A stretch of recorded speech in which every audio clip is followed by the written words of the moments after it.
నమస్కారం. వార్తలకు స్వాగతం. ముందుగా ముఖ్యాంశాలు. BRS leader press meet, CM Revanth రెడ్డిపై ఫైర్.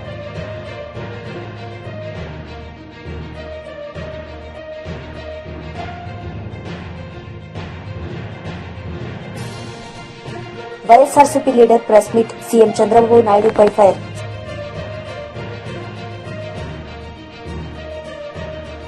కేంద్ర బడ్జెట్లో రాష్ట్రానికి ప్రాధాన్యం ఇచ్చేలా రాష్ట్రంలోని ప్రాజెక్టులకు అవసరమైనన్ని నిధులు కేటాయించేలా చూడాలని టీడీపీ ఎంపీలకు ముఖ్యమంత్రి చంద్రబాబు నాయుడు సూచించారు. ఫిబ్రవరి 1వ తేదీన కేంద్ర బడ్జెట్ ప్రవేశపెట్టనున్న నేపథ్యంలో మంగళవారం ఉండవల్లి నివాసంలో చంద్రబాబు తెలుగుదేశం పార్లమెంటరీ పార్టీ సమావేశాన్ని నిర్వహించారు.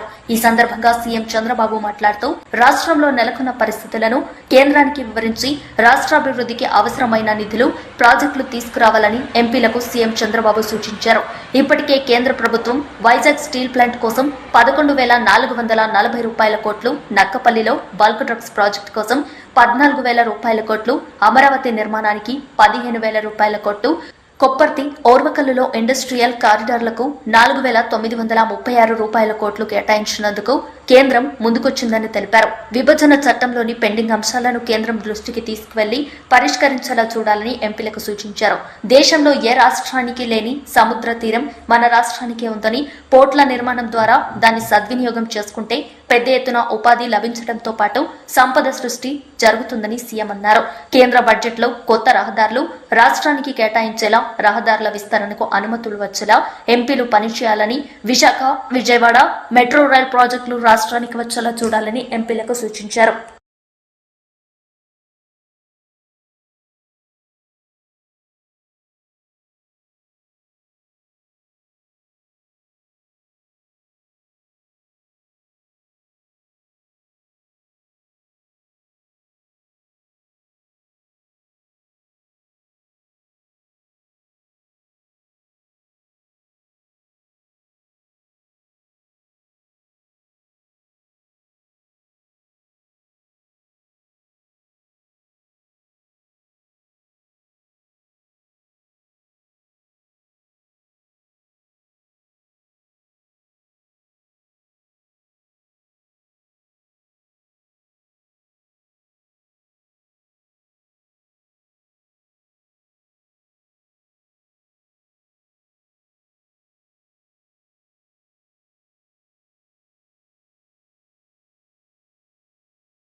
టీడీపీ లీడర్ మీడియా సమావేశం నిర్వహించారు. ఈ సందర్భంగా పలు అంశాలపై ఆయన మాట్లాడారు.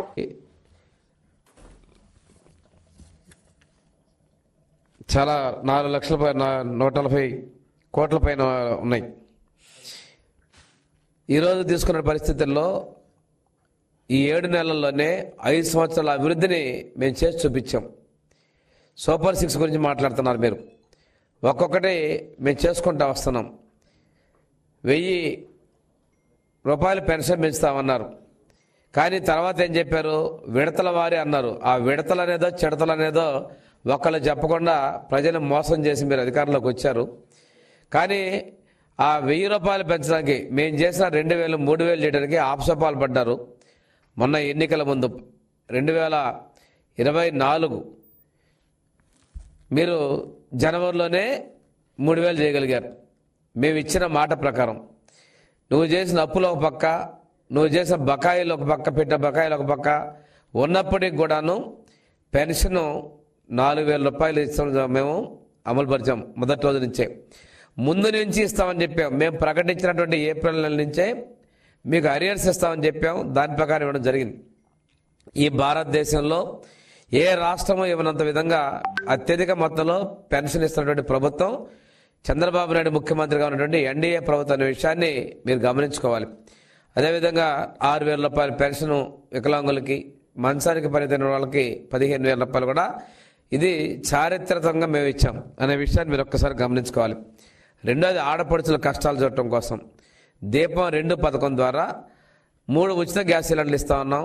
మొదటి స్లాట్లో అందరికీ కూడా మేము ఇప్పుడు గ్యాస్కి ఉచితంగా 90 లక్షల మంది జనాభాకి, ప్రజలకి, కుటుంబాలకి మేము ఇది ఇవ్వడం మొదలుపెట్టాం.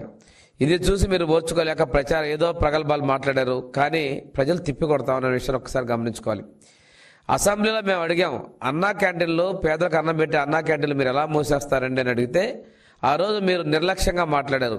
మేము చెప్పిన మాట ప్రకారం ఇది మా సూపర్ 6లో హామీనే. అన్నా క్యాంటీన్లు తిరిగి ప్రారంభించాం. ఇవి పెంచినవి కాకుండా ఇంకా అదనంగా కూడా ప్రతి నియోజకవర్గానికి ఒక అన్నా క్యాంటీన్ ఉండే విధంగా రూరల్లో కూడా మొన్ననే కేబినెట్ తీర్మానం చేసాం. త్వరలో కూడా పూర్తి స్థాయిలో ఇస్తున్నాం. ఇవన్నీ కూడా ప్రజల కళ్ళకు కనిపిస్తున్నాయి, మీకు కళ్ళకు కనిపించవు, చేసేది వినిపించదు. ఒక మీ మెప్పు కోసం, మీ నాయకుడి మెప్పు కోసం మీరు మాట్లాడుతూ ఉన్నారు. ఈరోజు ఒక్కొక్కరు ఏం చేస్తారంటే నేను వెళ్ళట్లేదు, నేను ఉంటున్నానని చెప్పేసి శీల పరీక్ష చేసుకునే విధంగా ప్రవర్తిస్తూ ఉన్నారు. కానీ చెప్పినోళ్ళే బయటికి వెళ్తున్నారు. మీరు ఒక్కసారి చూసుకున్నట్లయితే మిమ్మల్ని రాజ్యసభ సభ్యులు మిమ్మల్ని వదిలేసి బయటకు వస్తున్నారు, మిమ్మల్ని వదిలేసి మీ ఎమ్మెల్సీలు బయటకు వస్తూ ఉన్నారు. చివరికి రోజుకు ఒక డేట్ మార్చుకుంటా తిరుగుతానని చెప్పేసి ఆయన కూడా బయటకు అక్కడికి వెళ్ళిపోయాడు మీ నాయకుడు. మీ నాయకుడి పరిస్థితి అలాగుంది.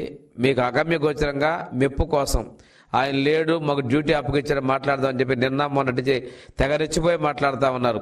కనిపించట్లేదా మేము చేసినటువంటి అభివృద్ధిని? మీరు చేసిన గుంటల రోడ్డు మొత్తం మేము పూడుస్తూ వస్తున్నాం, అది కనిపించట్లేదా? మీ గుంటల రోడ్లో పడి ప్రాణాలు కోల్పోయింది మీకు కనిపించడం లేదా? మీ పత్రిక ఒకటి ఉంది, బ్లూ మీడియా. ఎప్పుడో 6 సంవత్సరాల నాటి వాటిని తీసుకొచ్చి సద్యవార్తలు తీసుకొచ్చి ఈరోజు కొత్తగా వచ్చినట్టు మాట్లాడతారు. మీరు చేసేటువంటి అసత్యాలకి, మీ అసత్య ఆరోపణల మీదకి మీ మీడియా ద్వారా ప్రాణాలు పోసుకుంటారు. కానీ ఇంతకుముందు మీ మీడియా చూసేవాళ్ళే అసహించుకున్న విషయాన్ని కూడా మీరు గమనించుకోవాలని నేను తెలియజేస్తున్నాం. అంతేకాకుండా నవరత్నాలకు ఎన్నిసార్లు రేట్లు మార్చారు మీరు? అమ్మఒడి అన్నారు, మొదటి సంవత్సరం మీరు ఇచ్చారా? 5 సంవత్సరాలు ఇచ్చారా? ఎవరిని మోసం చేస్తారు? 2 పిల్లలకి ఇస్తామని చెప్పారు, ఒకళ్ళకి 15,000 అన్నారు, మీరు ఇచ్చింది ఎంత? 13,000. ఇది మోసం కాదా? సిపిఎస్ ఇస్తామన్నారు, రద్దు అన్నాడు 4 రోజుల్లో. ఏం చేసావు? ఎన్ని వారాలు జరిగింది ఈ సిపిఎస్ రద్దు చేయడానికి? ఇవన్నీ మీకు కనిపించడం లేదా? మీకు వాస్తవికత ప్రపంచంలో మీరు ఎప్పుడు బతకట్లా. మీరు ఒక మిథ్యా ప్రపంచం, ఫేక్ ముఖ్యమంత్రి, ఫేక్ ప్రభుత్వంలో మీరు బతికి ఇంకా ఇటువంటి తప్పుడు ఆలోచించడానికి, ఆరోపణ చేయడానికి మీకు ఎలా మనసు అవుతుందో మాకు అర్థం కావట్లా. ప్రజలు చేత్కరించి వైఎస్ఆర్సీపీ లీడర్ పెద్దిరెడ్డి రామచంద్రారెడ్డి మీడియా సమావేశం నిర్వహించారు. ఈ సందర్భంగా పలు అంశాలపై ఆయన మాట్లాడారు. అక్కడ రాత్రులు బస చేయాలంటే పని చేసే వాళ్ళందరికీ కూడా ఒక సెక్యూర్డ్ ప్లేస్ ఉండాలని చెప్పి ఆ రోజే మేము అక్కడ కట్టడం జరిగింది. ఆ తర్వాత అప్పుడే మామిడి చెట్లు పెట్టడం జరిగింది. దాదాపు 24-25 సంవత్సరాలు అయితే ఈరోజు మళ్ళా అది అటవీ భూమి అన్యాక్రాంతం అయిపోయిందని చెప్పి మాట్లాడడం జరుగుతూ ఉంది. మీకు ఒకటే నేను తెలియజేస్తా ఉన్నాను, కిరణ్ కుమార్ రెడ్డి ముఖ్యమంత్రిగా ఉన్నప్పుడు వెంకటరమణారెడ్డి అని చెప్పి ఏదైతే ఒక తెలుగుదేశం పార్టీ నాయకుడు ఉన్నాడో అతను ఆ రోజు ముఖ్యమంత్రికి కంప్లైంట్ ఇస్తే కిరణ్ కుమార్ రెడ్డి దాని మీద సర్వే చేయించి అదంతా కూడా రెవెన్యూ వాళ్ళు, ఫారెస్ట్ వాళ్ళు జాయింట్ సర్వే చేసి ఇది ప్రైవేట్ ల్యాండ్, ఇది ఫారెస్ట్ డిపార్ట్మెంట్కి సంబంధం లేదని కూడా తేల్చడం జరిగింది. అదే మళ్ళా 2014లో అదే వెంకటరమణారెడ్డి మళ్ళా చంద్రబాబుకు పిటిషన్ ఇస్తే ఆ పిటిషన్ ద్వారా మళ్ళా ఎంక్వైరీ చేయించి మళ్ళా అదే తేల్చడం జరిగింది. వాళ్ళు హైకోర్టులో కూడా వెంకటరమణారెడ్డి వేస్తే హైకోర్టులో కూడా దాని మీద ఉత్తర్వులు ఇవ్వకుండా డిస్మిస్ చేయడం జరిగింది. మరి ఈరోజు ఆ భూమిని 23 ఎకరాలు 75 ఎకరాలు కావాలంటే ఎలాగా ఇచ్చాడు ఇతను సెటిల్మెంట్ డైరెక్టర్. మరి ఆ భూమి ఎక్స్టెంట్ కూడా 75 acres 74 cents అని ఇచ్చారు. సర్వే నెంబర్లు వచ్చి 295, 296 అని ఇచ్చారు. మరి ఇంత క్లియర్ గా ఇచ్చాడు. ఇచ్చేదే కాకుండా ఫారెస్ట్ గెజెట్ ఉంటుంది. ఫారెస్ట్ గెజెట్ లో 1968లోనే అది వాళ్ళు పక్కకు పెట్టేశారు. ఆ ఫారెస్ట్ గెజెట్ కూడా మీకు చూపిస్తా ఉన్నాను. ఇది ఫారెస్ట్ గెజెట్.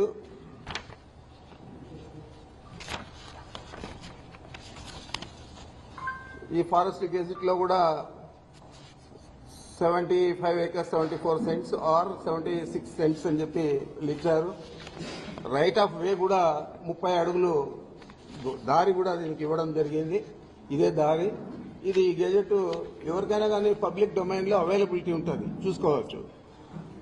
అదేవిధంగా ఈ రోడ్డు వేసేదానికి అంతకుముందు అయితే కార్ట్ ట్రాక్ కూడా అది మనం పక్కా రోడ్డు వేసేదానికి కూడా మేము అప్లికేషన్ పెడితే అక్కడున్న డ్వెల్లింగ్స్కు వీటికన్నిటికీ కలిపి అక్కడున్న రైతులకంతా కూడా అవసరం అని చెప్పి ఆ రోజు మన అంటే కాంపిటెంట్ అథారిటీ అంటే ఫారెస్ట్ డిపార్ట్మెంట్ PCCF ఢిల్లీతో సంప్రదించి వాళ్ళ పర్మిషన్ తీసుకొని 27/6/22లో బ్లాక్ టాప్ రోడ్ వేసుకోవచ్చని చెప్పి పర్మిషన్ కూడా ఇచ్చింది. మరి ఆ ఎక్స్టెంట్ కూడా ఈ విధంగా ఉంది. దీనంతా కూడా అభూత కల్పనలతో రాసి ఒక అబద్ధాన్ని 10 సార్లు 20 సార్లు చంద్రబాబు ఏ విధంగా చెప్తాడో ఆ విధంగా ఈ పచ్చ పత్రికలు పచ్చ మీడియా అంతా కూడా చెప్పి దీన్నంతా కూడా గోబల్స్ ప్రచారంగా చేసి మా వ్యక్తిత్వ హననాన్ని చేపట్టే విధంగా ఈ పత్రికలు మీడియా చేస్తా ఉన్నాయి. తప్పకుండా వీళ్ళ మీద గతంలోనే మేము చర్యలు తీసుకున్నాం. చిత్తూరు కోర్టులో ఒక మీడియా సంస్థ మీద 50 కోట్లకు, ఈనాడు ఈటీవీ మీద ఒక 50 కోట్లకు నష్టపరిహారాన్ని కూడా పరువు నష్టపరిహారాన్ని కూడా వేశాం. మళ్ళా దీని మీద కూడా వేయడం జరుగుతుందని కూడా తెలియజేస్తా ఉన్నాను. మరి ఆయన తానా అంటే ఉప ముఖ్యమంత్రి గారు పవన్ కళ్యాణ్ గారు తందానా అంటాడు. అప్పుడే ఏదో జరిగిపోయింది, మొత్తం దోచేశారు, దీని మీద ఎంక్వైరీ చేస్తా ఉన్నాం, తగిన చర్యలు తీసుకుంటామని చెప్పాడు. ఇదే పెద్ద మనిషి ఎన్నికల ముందే చెప్పాడు 40,000 కోట్లు ఇసుకలో దందా చేశాడు పెద్దిరెడ్డి, 40,000 కోట్లు దోచేశాడని చెప్పారు. మరి ₹1 తినింటే ₹1 దోచేస్తుంటే ఎందుకు కానీ యాక్షన్ తీసుకోలేదని అడుగుతా ఉన్నాను. ఏ విధమైన యాక్షన్ తీసుకోకుండా మా ఫైల్స్ చూస్తే తెలుస్తుంది మీకు ఏం రాశాను నేను అని చెప్పి. మరి ఆ విధంగా రాసినాను కాబట్టి ఈరోజు నన్ను ఏది ఎదిరించలేకుండా దాని గురించి మాట్లాడడం లేదు. ఇదే పెద్ద మనిషి ఆ రోజు ఎన్నికల్లోనే నేను రెడ్ శాండిల్ అంతా కూడా ఎక్స్పోర్ట్ చేశాను, ఆయన చేసిందంతా కూడా నేపాల్లో పట్టుబడింది, దాని మీద మేము అధికారంలోకి వస్తానే చర్యలు తీసుకుంటారని చెప్పాడు ఇదే పవన్ కళ్యాణ్ గారు. మరి నువ్వు ఫారెస్ట్ మంత్రి అయ్యావు, ఉప ముఖ్యమంత్రి అయ్యావు, మరి నేపాల్కి పోయి ఎందుకు గాను అక్కడ ఉన్న రెడ్ శాండిల్ తెచ్చి నేను చేస్తుంటే నా మీద ఎందుకు యాక్షన్ తీసుకోలేదని అడుగుతున్నాను.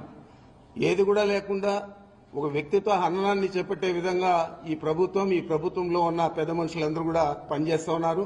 ఈ రాష్ట్ర ప్రజలందరూ కూడా గమనించాలని నేను కోరుతా ఉన్నాను. మీ అందరికీ తెలుసు మదనపల్లి బీఆర్ఎస్ లీడర్ మీడియా సమావేశం నిర్వహించారు. ఈ సందర్భంగా పలు అంశాలపై ఆయన మాట్లాడారు. ఈ పార్టీ ముఖ్యమంత్రి ఇండియాలో లేదన్నట్టుగా ఆయన వ్యవహార శైలి ఉన్నది. రాష్ట్ర ప్రభుత్వాన్ని నడిపేటువంటి క్రమంలో అభివృద్ధిని కాంక్షించేటువంటి ఏ ప్రభుత్వం అయినా చాలా ఎంఓయూలు చేసుకుంటుంది. అందులో చేసుకున్నటువంటి ఎంఓయూలన్నీ కూడా అమల్లోకి వచ్చినటువంటి దాఖలా గతంలో లేదు, ఈరోజు కూడా ఉండదు. 1,82,000 కోట్లు ఎంఓయూలు చేసుకోవడమే పెట్టుబడులు తరలి వచ్చినట్టుగా ఆయన భ్రమిస్తూ ఉన్నాడు. అయితే ఇదే సందర్భంగా ఈ ఎంఓయూల విషయంలో చంద్రబాబు నాయుడు గారు సమైక్య ఆంధ్రప్రదేశ్కు ఈరోజు ఆంధ్రప్రదేశ్ రాష్ట్రానికి ముఖ్యమంత్రిగా కొనసాగినటువంటి వ్యక్తి, అనేక సందర్భాల్లో అనేక ఎంఓయూలు చేసుకున్నటువంటి వ్యక్తి. ఎంఓయూల విషయంలో చంద్రబాబు నాయుడు గారి కామెంట్ ఏంటంటే దావోస్లో జరిగేది ఓన్లీ నెట్వర్కింగ్ మాత్రమే, అంతకుమించి అక్కడ ఏమీ ఉండదు అని ఆయన అంటున్నాడు. ఇక ఈరోజు ముఖ్యమంత్రి రేవంత్ రెడ్డి గారి డిప్యూటీ సీఎం గారైనటువంటి బట్టి విక్రమార్క గారు వారంటున్నటువంటి మాట ఏంటంటే ఎంఓయూలు అన్నీ ఎక్స్ప్రెషన్ ఆఫ్ ఇంట్రెస్ట్ మాత్రమే అని అంటా ఉన్నారు. ఒకవైపు అభిప్రాయాలు వాస్తవాలు ఆ రకంగా ఉంటే ఈ దేశంలో ఏ రాష్ట్ర ముఖ్యమంత్రి ఎన్నడూ దేని విధంగా ఇంత పెద్ద ఎత్తున ఎంఓయూలు చేసుకున్నాం, ఈ పెట్టుబడులు వచ్చినటువంటి భ్రమింపజేసేటువంటి మాటలు ముఖ్యమంత్రి మాట్లాడుతూ ఉన్నాడు. ఇదే ముఖ్యమంత్రి గడిచిన సంవత్సరం కూడా దావోస్లో ఎంఓయూలు చేసుకున్నారు. ఆ రోజు వాళ్ళు చేసుకున్నటువంటి ఎంఓయూల విలువ 40,000 కోట్లు. దాంట్లో ఇప్పుడు మాకున్నటువంటి సమాచారం ప్రకారం 10-12,000 కోట్లు మాత్రమే మెటీరియలైజ్ అయినాయి. ఇదొక భాగం అయితే ఇందులో ఇంకొక గొప్ప కోణం ఏంటంటే మొన్న అక్కడ ఎంఓయూలు చేసుకున్నటువంటి వాళ్ళల్లో మనకు సంబంధించినటువంటి వాళ్ళు రామ్కీ కావచ్చు, మేఘా కావచ్చు ఇటువంటి సంస్థలన్నీ కూడా ఇక్కడికి సంబంధించినవి. వీళ్ళు కూడా పెద్ద ఎత్తున అక్కడ ఎంఓయూలు చేసుకున్నారు.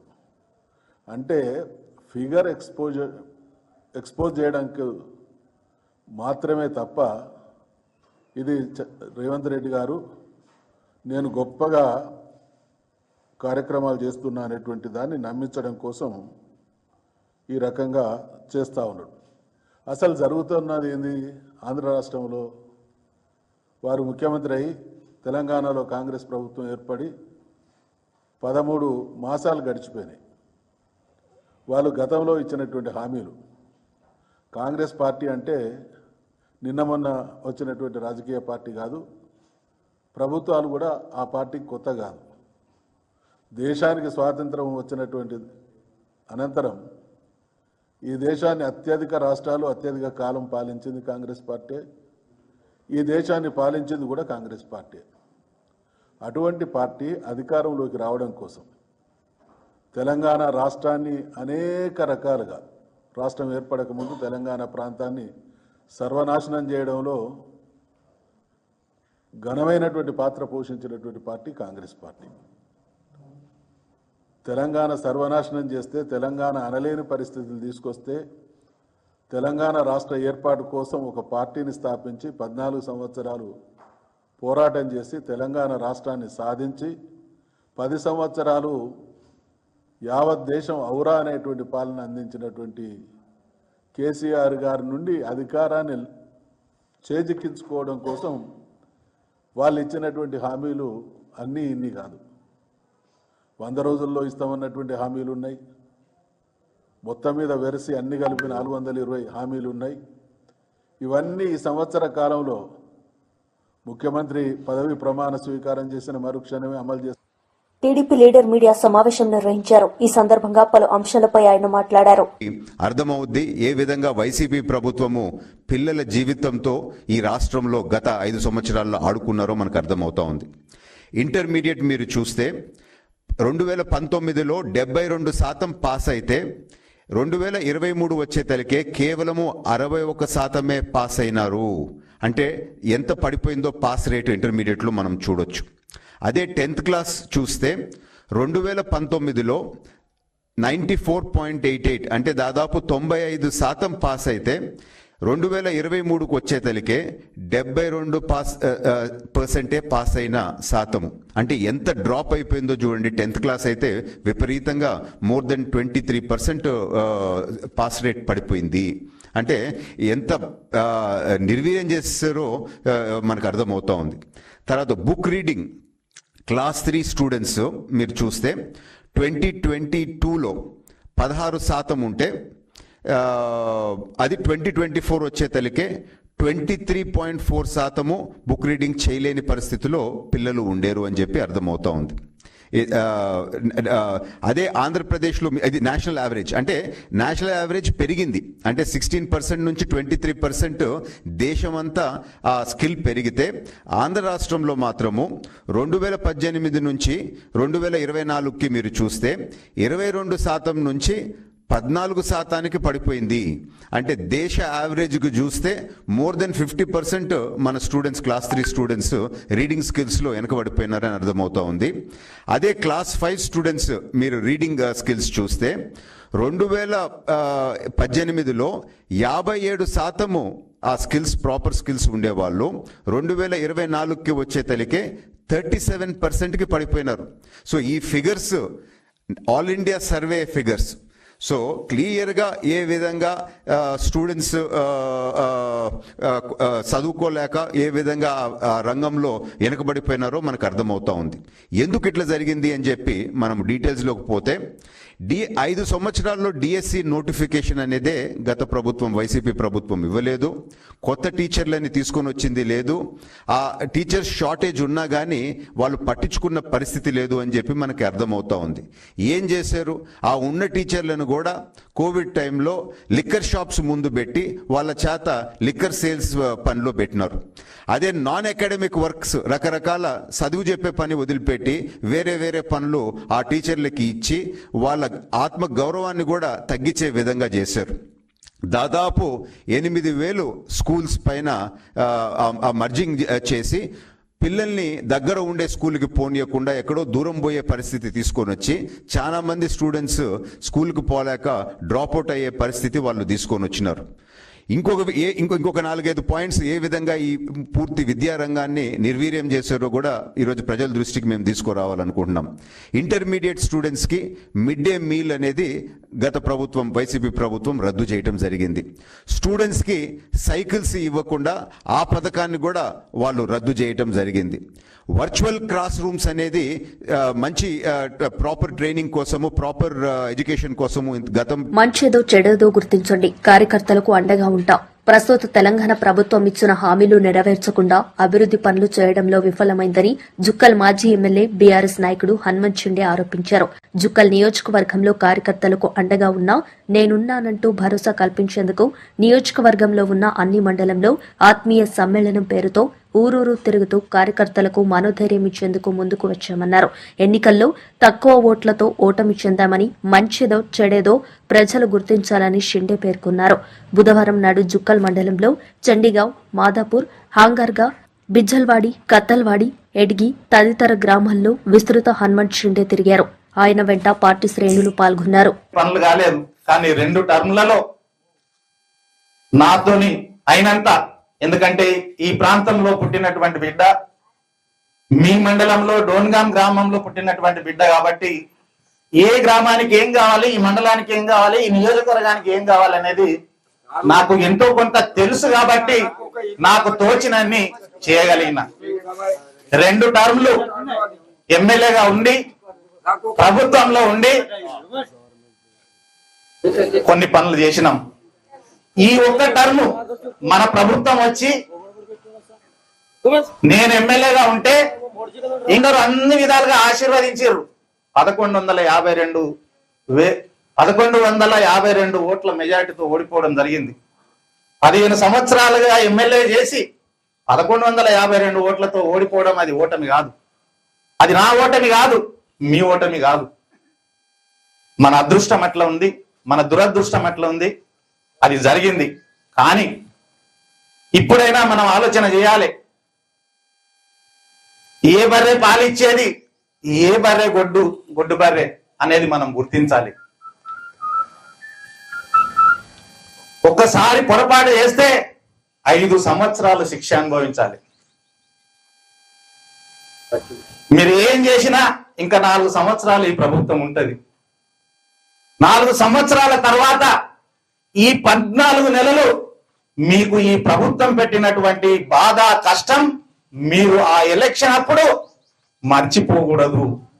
ఎవరు మంచి ఎవరు చెడ్డ అనేది మర్చిపోకుండా మంచి నిర్ణయం తీసుకొని ఓట్లప్పుడు ఓటేస్తేనే తిరిగి 5 సంవత్సరాలు మీరు ప్రశాంతంగా సుఖంగా ఉండే అవకాశం ఉంటదనే విషయాన్ని గుర్తు చేయడానికి మాత్రమే నేను మీ గ్రామానికి రావడం జరిగిందనే విషయాన్ని ఈ సందర్భంగా నేను మీకు అందరికి కూడా తెలియజేస్తూ, నా విజ్ఞప్తి ఒకటే, కేసీఆర్ గారు ముఖ్యమంత్రిగా ఉన్నప్పుడు ఏదైతే మంచి పనులు జరిగినాయో ఆ మంచి పనులు మీకు అందరికి కూడా గుర్తుంటే, వెంకట్ గౌడు, రఘునాథ్ గారు ఈ గ్రామంలో నాయకత్వం వహిస్తారు. మోయిన్ గారు మాజీ కోఆప్షన్ సభ్యులు. మరి ఈ ముగ్గురితో కలిసి మీరు నడవడానికి ఎలాంటి సంశయం లేకుండా, ఎలాంటి అనుమానం లేకుండా వీరితో కలిసి నడవండి. మీ ఎంబడి నేనున్నా. 15 సంవత్సరాలు ఎమ్మెల్యేగా చేసినటువంటి అనుభవం నాకుంది. మీ అందరిని కూడా గుండెలో పెట్టుకొని కాపాడుకుంటాననే విషయాన్ని ఈ సందర్భంగా నేను మీకు అందరికి కూడా మనవి చేస్తూ, ఎవరైతే బీఆర్ఎస్ పార్టీతో కలిసి నడవడానికి సిద్ధంగా ఉన్నారో ఈ రోజు ఈ ముగ్గురితో పాటు మీ అందరికి కూడా నేను విజ్ఞప్తి చేస్తా ఉన్నాను. నేను వెళ్ళిపోయిన తర్వాత ఇట్లే కూర్చొని ఒక పార్టీ కమిటీ అని. వార్తలు ముగించే ముందు ముఖ్యాంశాలు మరోసారి.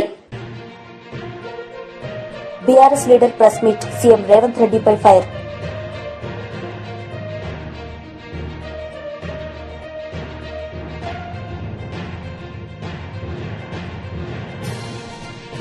YSRCP leader press meet CM Chandrababu నాయుడుపై ఫైర్.